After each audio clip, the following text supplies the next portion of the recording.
Birthday എന്ന് പറയുന്നത് എല്ലാ വർഷവും നമ്മുടെ ലൈഫിലൂടെ കടന്നു പോകുന്ന ഒന്നാണല്ലോ. എങ്ങനെയാണെങ്കിലും അത് നമുക്കൊരു സന്തോഷ നിമിഷമല്ലേ. നമ്മൾ ജനിച്ച ദിവസം വീണ്ടും നമ്മുടെ മുന്നിലേക്ക് വരുന്നു.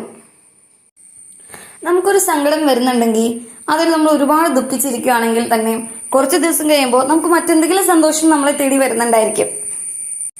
സന്തോഷമായിക്കോട്ടെ സങ്കടമായിക്കോട്ടെ നമ്മുടെ ലൈഫിൽ മാറി മറിഞ്ഞു വന്നുകൊണ്ടേയിരിക്കും.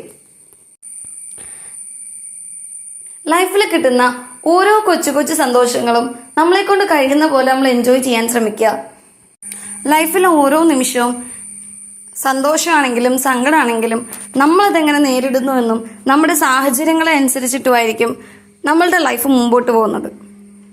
കിട്ടുന്ന ഓരോ നിമിഷവും അത് കൊച്ചു കൊച്ചു സന്തോഷമാണെങ്കിലും അത് നല്ല രീതിയിൽ നമ്മൾ സന്തോഷത്തോടെ മുന്നോട്ട് കൊണ്ടുപോകാൻ ശ്രമിക്കുക. എല്ലാത്തിനെയും ഒരു പോസിറ്റീവ് മൈൻഡോടുകൂടി എടുക്കാൻ പഠിക്കുക. എല്ലാ വർഷവും എൻ്റെ ബർത്ത്ഡേക്ക് തേങ്ങാച്ചോറും പായസവും അത് മസ്റ്റാണ് കേട്ടോ. ഈ പ്രാവശ്യം ഉണ്ടാക്കിയിട്ടുണ്ടായിരുന്നു. വൈകിട്ട് മന്തിയും കഴിച്ചിട്ടുണ്ടായിരുന്നു കേട്ടോ.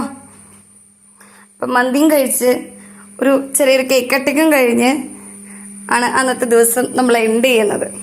വീഡിയോ ഇഷ്ടപ്പെടുന്നുണ്ടെങ്കിൽ പ്ലീസ് ഒന്ന് സബ്സ്ക്രൈബ് ചെയ്യണേ. അപ്പോൾ ബൈ.